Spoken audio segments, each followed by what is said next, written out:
We're on Kuf Chaf Aleph at base, 121b, and we're in the midst of the discussion of dangerous animals that may be either killed or trapped on Shabbos.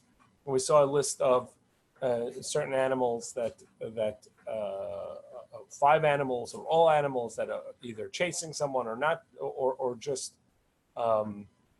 there. That, according to Rabbi Yehuda, or even though that it is a malacha she'eina tzricha legufa, who says a word, it says that this is a malacha, a creative work that's prohibited on Shabbos, even though you don't need the end result. Meaning, when you kill, say, a wasp, you don't need the wasp, and so it's not beneficial to you in as much as that you're creating something, but rather you're getting rid of it. And nevertheless, it's considered a malacha. And yet, certain ones are allowed to be killed, because they're dangerous. And according to Rabbi Shimon, in any case, it's not a malacha tzricha legufa, which is not going to be a Torah prohibition, because you don't really need that mosquito when you kill it. And therefore, in a case like this, where they can be transmitting a disease, or they could be bothersome, so they would be allowed to be killed, according to Rabbi Shimon. So the Gemara told a story. It brought a brisa about. Oh, why is that? 1 second. Jules says it can't log on. 1 second.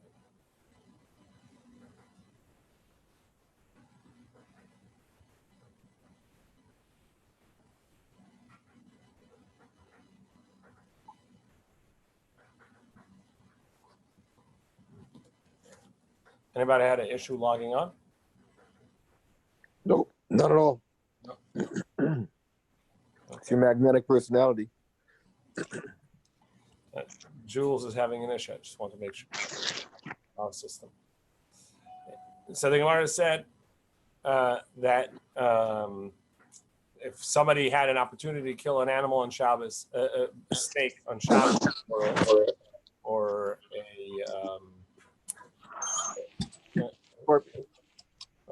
scorpion, that it would count as a blessing, or an opportunity to have done. So in what case is that permissible to kill? Gemara says, it said, this is when they're hissing at it. So we're about 10, 12 lines from the bottom and the middle of a line. There was a snake that fell into the Beis HaMedrash, and somebody from a certain town got up, Vaharga, and killed it. Amar Rebbe. So Rebbe said, he met his match. Somebody like him met him. So the question is, what do you mean he met his match? He met his match, and Rebbe was praising him for killing him on Shabbos, saying the snake tried to kill and met his match, someone who killed him first. Or is it that the other way around, that the snake was doing something wrong by coming in here and met his match, someone who did something wrong by killing it? By the shaper of it? Tashama. The Rabbi Abba Berei, the Rabbi Chiba Rabba, Rabbi Zera, Rabbi Yasri Akila, the Rabbi Yanai. They were in the foyer of the house of Rabbi Yanai, and Nafak Milzabinayu, and a halacha came between them. And the question was asked, Rabbi Yanai, you're allowed to kill snakes and scorpions on Shabbos. Amalahu, he said to them, a wasp I would kill. You want me to kill? You want to know if I would kill a scorpion or a snake? So the Gemara says, no, that's not a comparison. You're talking about Dilma Lefituma. Maybe what you're talking about is that as you happen to be doing something else, you'll kill it, but not actively kill it. So you're stepping on something as you walk, or something like that. And that's Lefituma as you're going along. Damar Rabbi Yehuda, like Rabbi Yehuda said, Rug Darsa Lefituma. If there's spit on the ground and you want to push it into the ground, but you're not allowed to smooth the ground out, because in the house that would be making the floor straight, which is a form of construction. Outdoors, that would be preparing the field to be tilled. So it's a part of planting. So and it's prohibited to do that. But what you could do is, as you're walking along, you take a step on that and sort of rub it into the ground, and that would be permissible. V'amar av katina, the Amar of Yehuda, like Yehuda said, if you're walking across over a spit, you can step on it lefituma as you go along.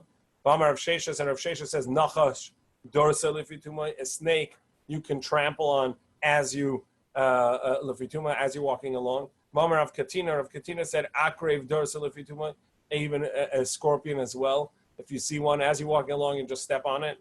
So lefituma as you go along. So too perhaps it's in this case, but can you actively go out and seek to kill it? Abba bar Marta, do Abba bar Menyumi. Abba bar Marta, which is also Abba bar Menyumi, seems the one's his mother and the one's his father. I have a maski the Bei Reish Galus. He had borrowed money and he owed money to the Reish Galusa, Zuzi. I see you have become a tzarele, and they brought him in and were either they held him or punished him for not paying up. Havashadi Ruka, and while that was going on, and they were questioning him or whatever it was, so they there was spit on the ground and it was Shabbos. Amal Reish Galusa, so the Reish Galusa said, "I see mana sachifa lave. Take a bucket or take a vessel and turn it up over it to cover it." So he called out. He said, "Yo, you don't need to do that." Because this is what Yehuda said. That you can just walk past it, and as you're walking by, step on it and drive it into the ground. Oh, this is a young Talmud Chacham who knows halacha. Shavku, let him go. So up until now, we're talking about what animals or what creatures are allowed to be killed or trapped on Shabbos on account of that they are dangerous. And once we mentioned statement from Rabbi Bar Kahana, we're going to say some other statements from Rabbi Bar Kahana. And this first one deals with the halacha of muktzah and something that I've designated a spot for. We saw earlier in the Masechta that there are various forms of muktzah, and we're going to come on to some of those again. So let's review. There's a form of muktzah, which is a primary form of muktzah, which is muktzah machmas chesron kis. Essentially, that means for loss, a muktzah, something and the word muktzah is often misunderstood. The word muktzah means something I set aside. I before Shabbos came in, I set it aside as a non-usable item. So the primary is machmas chesron kis, something that I'm afraid that will get damaged, and I don't want to use it for anything but its primary use. It's single use, and that use is something that I can't have on Shabbos. So the classic case is a shochet's knife. A shochet's knife must be very sharp and without any blemishes. It must be without any nicks and blemishes. Jules still having a hard time getting in. Anybody want to reach out to him and help him get on? So this vessel this knife can't have a nook, can't have a nick, can't have a blemish, and so you'd never use it to cut a fruit or vegetable. So the only use for it is to shecht an animal. And therefore, since I would never use it for anything else, and I essentially, and I can't use it on Shabbos, so I essentially set it aside. Just an idea. Why don't you send him an invitation? Okay. So I sent. How do I do that?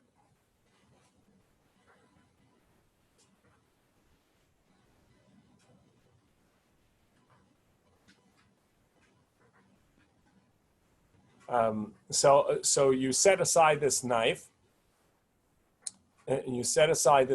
and you before Shabbos. So you would never. Use it on Shabbos. So that makes it a muktzah machmas chesron kis. It's a muktzah that you. It's a muktzah that you wouldn't move on Shabbos. You wouldn't use it on Shabbos, and that becomes the primary muktzah. There's a second. There are other muktzahs as well. A muktzah of a vessel that I would use for other things as well. However, its primary use is something that you wouldn't use on Shabbos. So, for instance, a hammer. Primary use is for construction. However, I may use it for other things, such as to break a coconut or to break a walnut. There are other items, which are muksa machmas iser, which is something that a prohibited item, a prohibited act was done with it on Shabbos, meaning at the beginning of Shabbos, it was prohibited to be used. So what about a candelabra? You light your candles on Shabbos. So that candelabra, that Shabbos candlestick, is that muksa or not? So we saw earlier in the Masechta that it's muksa if you lit with it on that Shabbos, because at the beginning of Shabbos, you could not move it because it had a candle on it. And the candle, was lit. And moving that would make it change the strength of the fire, either extinguish it partially or make it brighter, which is igniting it more. And so you can't move it on Shabbos. And since you can't move it on Shabbos, the candlestick at the beginning of Shabbos was muksa and remains muksa for the rest of Shabbos. That was the opinion we saw at the beginning of the Gemara. One opinion we saw towards the beginning of the Masechta. Here we're going to deal with a candlestick that the candlestick was not used that Shabbos, and the question is it muksa? Can I use it as a paperweight or something like that? So Amalei Rabbi Zera, Amar Rabbi Abba Bar Kahana Bar Chanina, Pamoita Shal Beis Rebbe Mutal Taltal B'Shabbos. The candlesticks in the household of Rebbe is allowed to be used on Shabbos. Moved on Shabbos. Are you talking about the light ones that can be moved with one hand, or you're talking about the ones that are heavy that need two hands to move them? Like the ones that were in your father's house.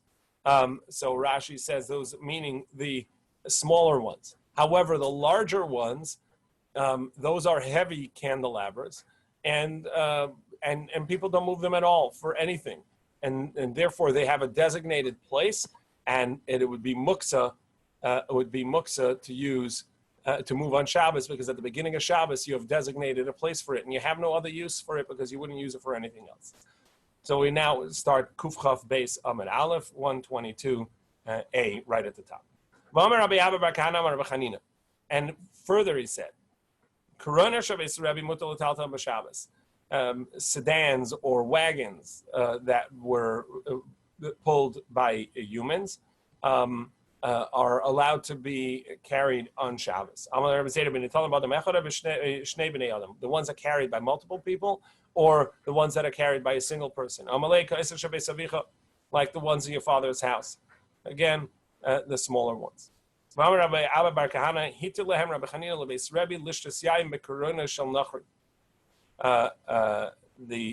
You're allowed to drink wine from non-Jewish from non-Jews in their wagons. So with one seal. But I don't know what's the reason that one seal is enough for this wine. Is it that he follows the opinion of Rabbi Eliezer that says that wine only requires one seal? Or is it because the fact that the delivery guy brought it from the Nasi's house, from the prince's house, even though that was non-Jewish, one seal is enough, because besides for the seal, he wouldn't dare to touch it because it was coming from the prince's house, out of awe of who he is serving. And so those were a few statements from Rabbi Abba Bar Kahana. Back to fire. So we saw that you can't ask directly to extinguish the fire, which tells us that you're not allowed to tell a non-Jew to do some work for you on Shabbos, and that's the malacha, that's the isser of amira la'akum, telling a non-Jew to do work for you. Not only that, but if a non-Jew did something specifically for you, it'll also be usher. So therefore it says, a non-Jew ignites lights a candle. So if he did it for himself, so the Jew is allowed to benefit from it. But if he did it for the Jew, then it's prohibited. So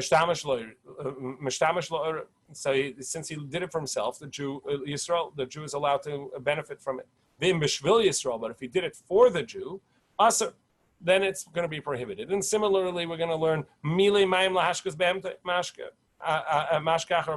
if he filled a water, he dropped water from the well and filled it to give his animals to drink, and there's leftovers, so the Jew is allowed to drink as well. The imbish vil Yisrael, but if he did it for the Jew, aser, it's going to be prohibited. And this is talking about that he got the water from a public domain and brought it into private domain.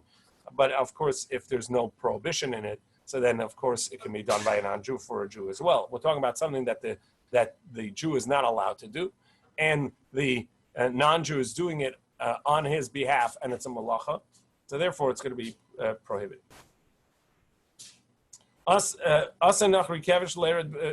If they're on a ship, a boat, and a non-Jew created a ramp to get off, so the Jew is allowed to get off as well after following him. The image will Yisrael, but if he did it for the Jew, aser, it's prohibited. And indeed, there was a story. Rabbi Gamliel's Canaan were on a boat. The non-Jew built a ramp to get off the boat. And the elders and Rabbi Gamliel came off.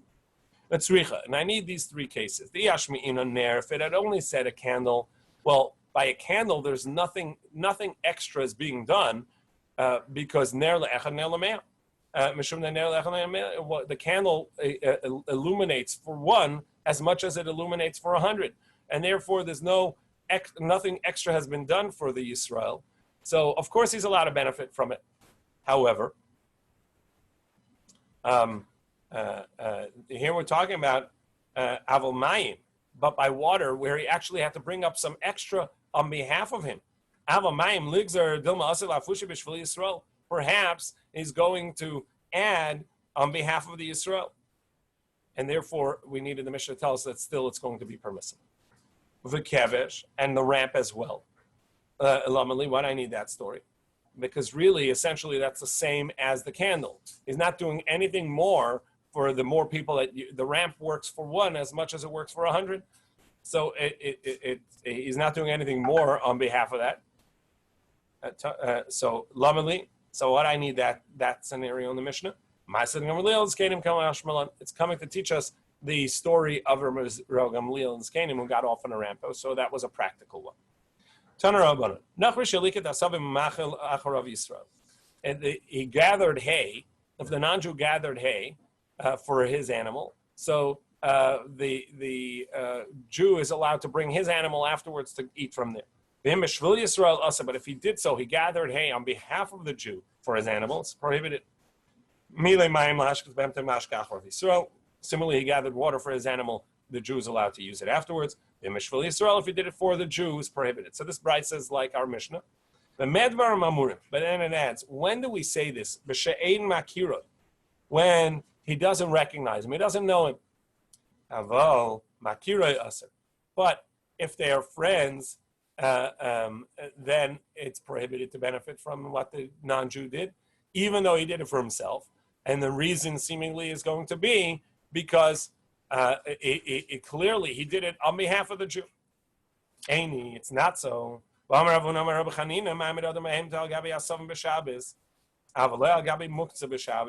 We see what's the reason that you're not allowed to have a non-Jew do it for you. Because if you have a non-Jew do it for you, you may end up doing it yourself. Well, let's see if that's really a concern, that you're going to do it by yourself. You're going to gather hay for your animal, grass for your animal by yourself. Because we learned, that you're actually allowed to take your animal to graze on Shabbos. Meaning, we're not concerned, even though that your animal is going to be ripping the grass from the ground and eating it, we're not concerned that you're going to rip it from the ground and give it to him. So if the non-Jew is doing that for you, what's the concern? If he does it, then you may end up doing it. Well, we see that even if you bring the animal there, we're not concerned you're going to do it. Avalel gabe muktzah, as something that's muktzah, meaning that you had not intended for this as food for the animal, and it was set aside before Shabbos as a non-use, then you're not allowed to have the animal eat from there, because what may end up happening is that you're going to give it to the animal. Can I ask a question? Sure. But not to get into it too much, but we all know that there are people who employ non-Jews every Shabbos and do certain jobs and do certain things for them. They know them. So what does makiro mean here? I mean, we know that, practically speaking, that it happens every Shabbos in many homes. How is it? Meaning what? I don't know what you mean.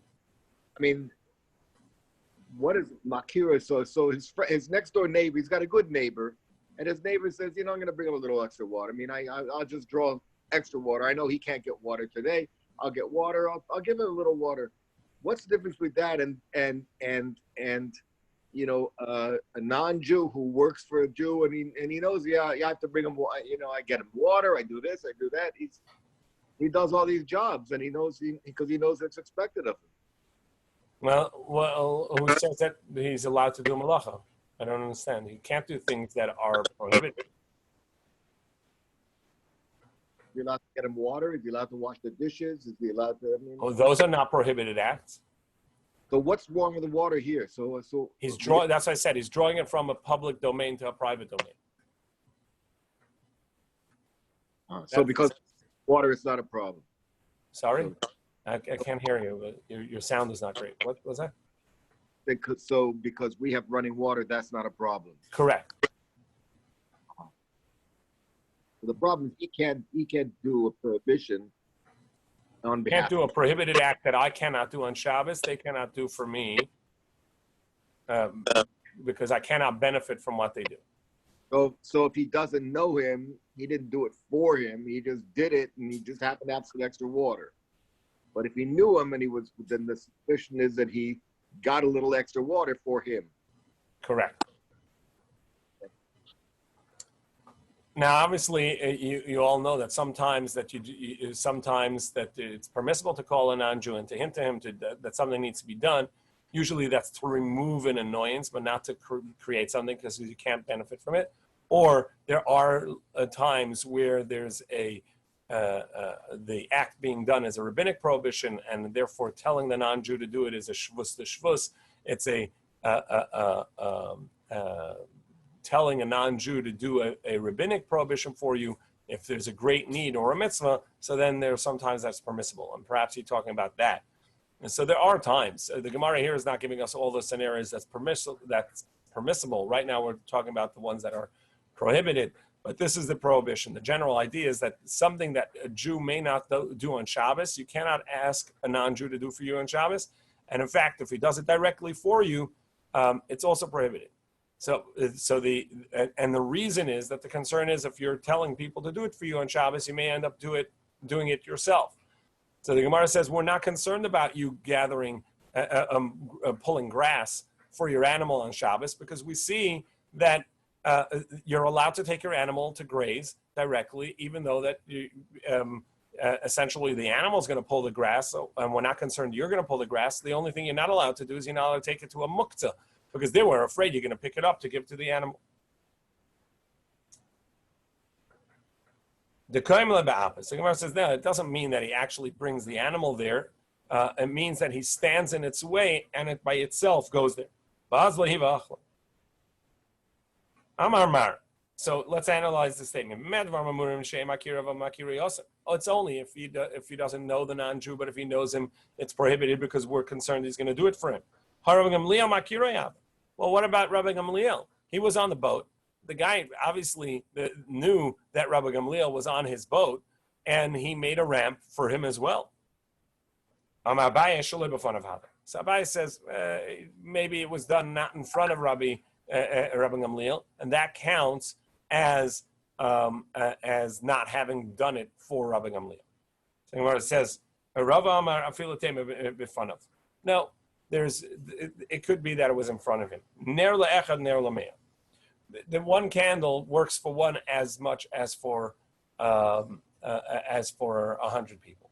When the person, this that he said, that the Brisa said that it has to be that he doesn't know him, it's talking about where he may have added something. But if he lit a candle and he's benefiting for himself, so the fact that others benefit is not going to, it will not change how he did his act, and therefore, even if he knows him, it's going to be beneficial. It's going to be permissible because it's beneficial to himself, and nothing more is needed to make it beneficial to others. By water, he gathered water for himself, but he's going to have more water gathered and schlepped in from the public domain to private domain on behalf of the Jew, and therefore it's going to be prohibited.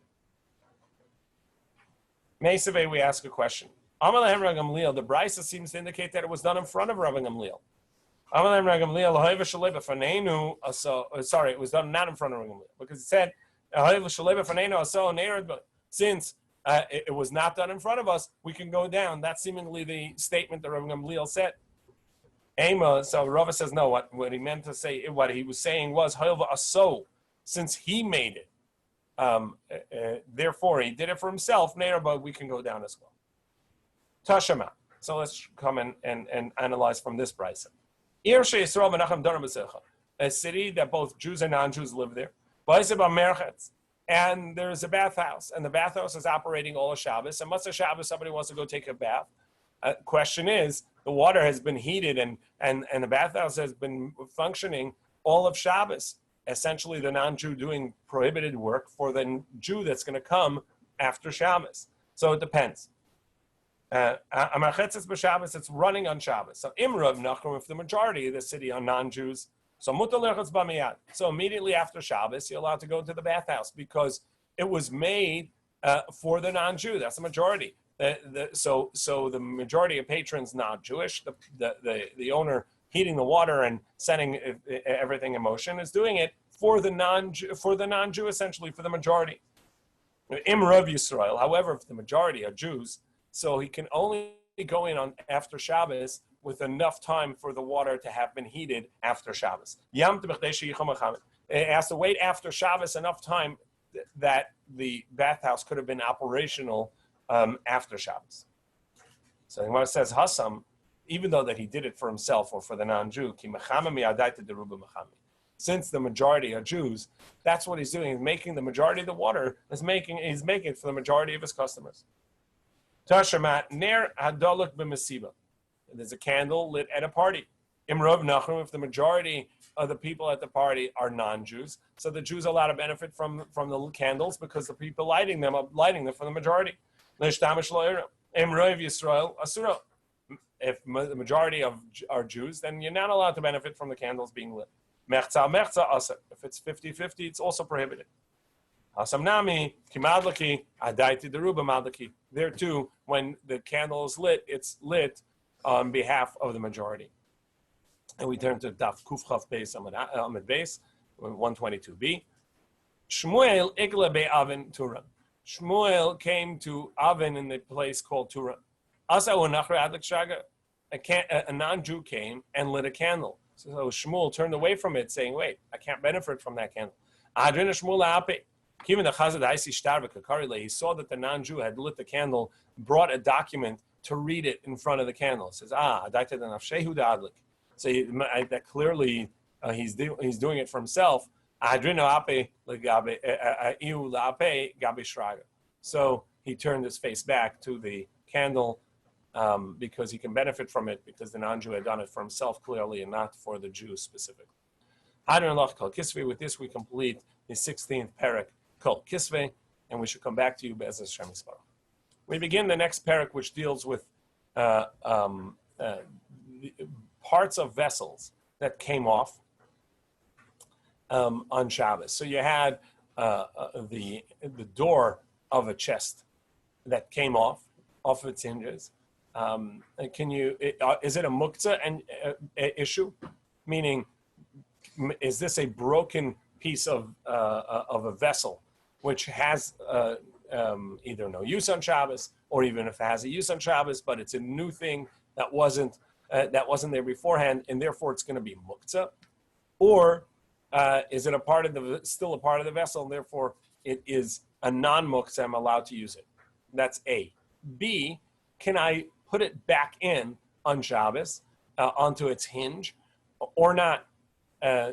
Is there building construction by vessels that were already there, and I'm just sort of reconstructing it, or not? Now Rashi, we saw this a little bit earlier.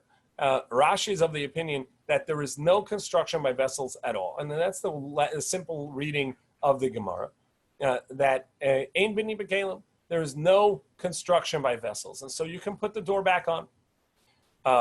However, you can't put it on in a properly fixed way, because if you with pegs and screws, because if you did that, that would be makabah patish. That would be considered completing a vessel, and that's prohibited.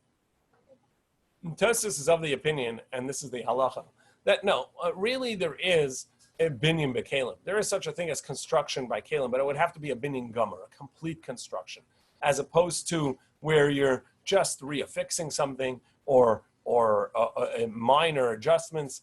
Those would not be a real construction. So we'll have to see some of the cases of where that wouldn't apply in regards to construction of vessels. So we have the two subject matter that we're going to see is the door falls off of a chest or of a cabinet. So if the cabinet is attached to the house, so then you're any part of fixing that is construction because it's attached to the ground. But if it's a cabinet that's not attached to the house, reaffixing that door, whether or not that's permissible, and whether the door that's detached, whether that's a muksa or not.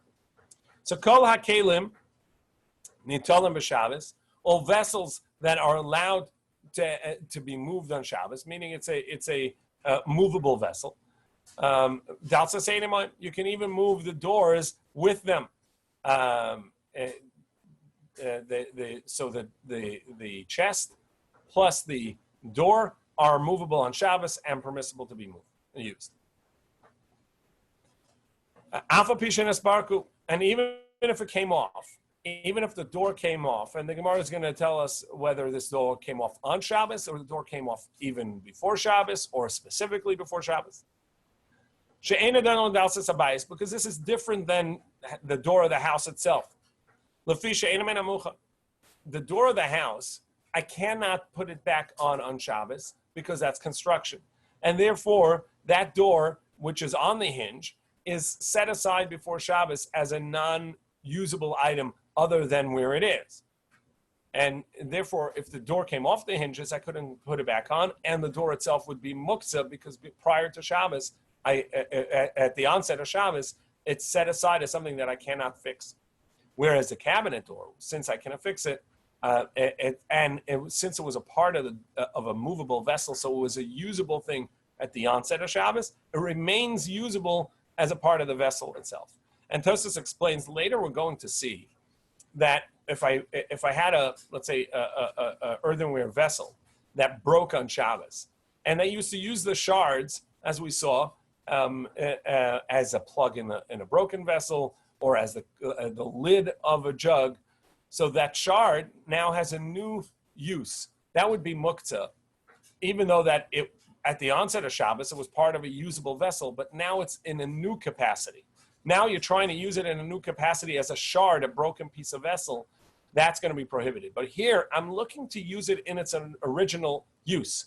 The door of the cabinet, I'm trying to still use it as a door of the cabinet, or the cover of a chest. I'm trying to still use it as a cover of a chest, but simply it's not on a hinge anymore. Now I'm just putting it on as a detached piece. But it's still within its original use. It's not muktzah, and I'm allowed to do that on Shabbos. Another non-muktzah. So not all of them kurnas levatzeres agozi. I'm allowed to take a hammer to break nutshells. The Gemara is going to bring one opinion that says only a hammer designated for nuts, and the opinion, which is the halacha, which is no, that even if it's a hammer that's typically used for construction, I'm allowed to use it because I'm using it in a permissible way.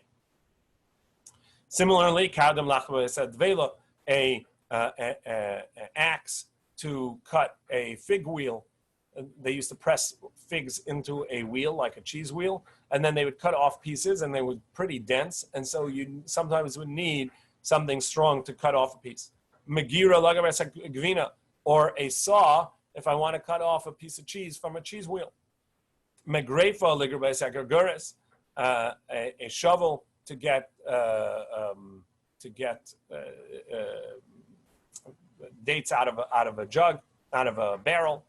Esarechas v'samalges losses olav, a oven peel, which was a sort of like a flat piece of wood to get things off of the oven wall, or a pitchfork, a small pitchfork that was used for hay to turn the hay.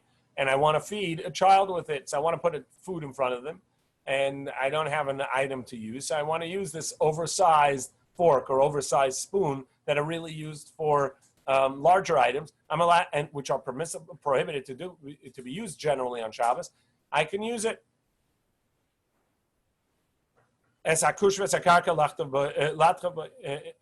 You have weaving utensils, which are basically think of like a pick to separate the threads in the weave. And I want to pick up some vegetables. I don't have toothpicks to stick into the cantaloupe, so I'm going to use this karkar, this pick from weaving. So all of these are prohibited items that I'm going to use on behalf of a usable, in a manner that is usable and permissible.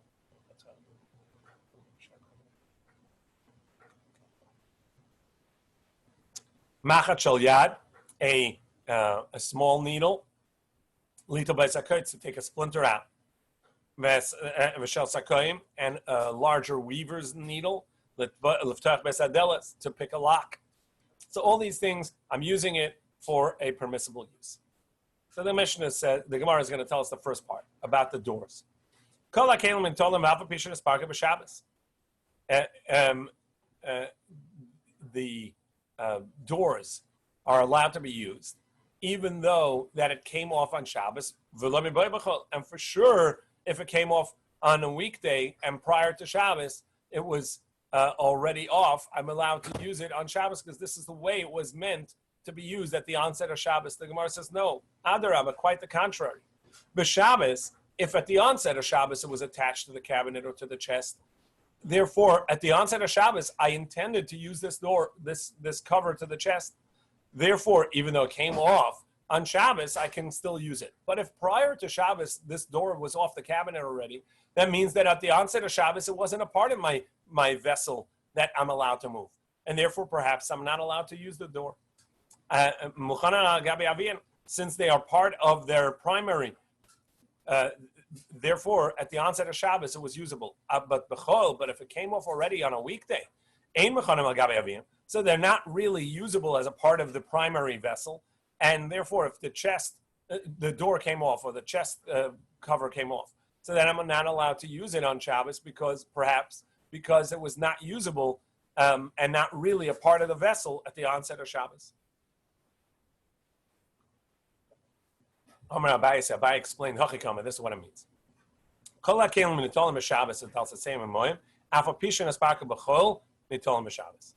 Whether or not the door came off before Shabbos or on Shabbos, you're allowed to use the vessel because it's a movable item, and I'm allowed to use the door because it's usable along with the vessel. And even though that it came off on Shabbos, I'm allowed to use it because at the onset of Shabbos, it was a part of the movable vessel. So it was a part of an intended use on Shabbos. And even if it came off before Shabbos, it was an intended use on Shabbos because I'm still able to use it just as a cover, and I intended to do that, and that's its original use, and therefore I can use it on Shabbos. Tana Rabbanan. Deles, a door, shel shida, v'shel teva, v'shel migdal. of a chest, of a cabinet, or or another form of a cabinet. These are different boxes that were cabinets that were used, and they are non-attached to the ground. So think of a chest of drawers or something like that. A night table. So neitlin avalem achzirin. You can take the door off, but you cannot put it back on. However, v'shal teva, v'shal lul shal tarnagolim, but the door of your chicken coop, lo neitlin avalem achzirin. You can't take it off and you cannot put it back on. So here, besides for the muksa item, we're in construction and destruction. Not if it fell off, can I put it back? Can I still use it as a door? Here, we're questioning whether I can take it off the hinges or put it back on the hinges. So,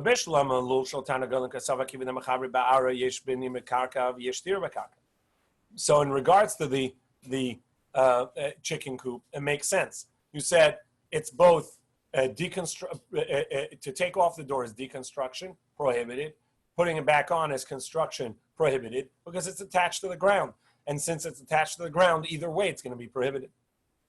Ella shall shida v'shal teva shal migdal. But this cabinet, chest, etc., which are not attached to the ground, Micah Savar. What's the opinion of this brisa? Ika Savar yesh binin mekalim. If he holds that there's construction in regards to a vessel, and putting the door back is considered constructing, well then deconstructing is also prohibited. So taking the door off should be us as well. Yesh stir bekalim. Even in vessels, there would be deconstruction. V'i ein stir bekalim. And if you tell me there's no deconstruction in regards to vessels, ein binya bekalim. So then there's no construction in vessels either, and there should be no problem putting the door back on. So why would it be permissible to take the door off, but not permissible to put it back on? Amar Abaye. So Abaye offers the first explanation. In truth, the opinion of this brisa is that there's construction and deconstruction in vessels. And therefore, they both should be prohibited, taking it off or putting it back on. And it doesn't mean in the brisa that he's allowed to take the vessel off, the door off, but rather, if it came off, he's still allowed to use it as a door, and he's still allowed to use the vessel because it was non-muksa at the onset of Shabbos. It was usable as a part of the cabinet at the onset of Shabbos, so it's not muksa. And that's what the brisa means. And Rava challenges that on two points. Amalei Rava shtei tshuvas b'davar. No, there are two issues with that. Number one, it says you're actually allowed to remove it. It doesn't say if it came off. It says you can take off the door from this chest on Shabbos, which tells us that you're allowed to remove it. And you're saying that there's construction and deconstruction on Shabbos. So what's the distinction? And why are you allowed to take it off? And besides, v'oid my aval, if what you're saying is correct, that it fell off, so what does it mean? It fell off, but you're not allowed to put it back on. I'm not allowed to take it off either. Fell off, the aval, but you're not allowed to put it back on, indicates that you are allowed to take it off. Ella Amar Rava, so rather Rava says you're right. You're both allowed to take it off and you're allowed to put it back on. Because there's no construction or deconstruction in vessels. Kasavar im bini bekalim and stir bekalim. So therefore, you're really allowed to put it back on as well. However, when you take it off, deconstruction, and you're done. When you put it back on, there are two ways of putting it back on. I could put it back on to its hinge and then just use it as is, or I can put the peg through the hinge to make it to make it remain there. That's a difference, because just putting it back into the hinge, that's going to be a minor reconstruction. Putting the peg back into the hinge that it can revolve on that's not a minor reconstruction. According to Tues, that's a major reconstruction, and therefore that's a firm, proper reconstruction, and is prohibited even in vessels. And according to Rashi, who says that there is no construction in vessels, says you're right. You're not. The problem isn't constructing. That's the final act of making it a vessel, and therefore it's going to be makabah patish, putting those pegs back in. So, and therefore, even though you don't intend to put the peg back in, you can't put the door back on because we're afraid you're going to put the peg into the hinge. Gzeira Shemayitka, perhaps you're going to firmly put it back in with the peg. We'll stop here. Tomorrow we'll see the machlokas about using a hammer for a permissible use, meaning whether this is only a hammer designated for food or even a hammer that's designated for construction, that you're allowed to use it because you're using it for a permissible way.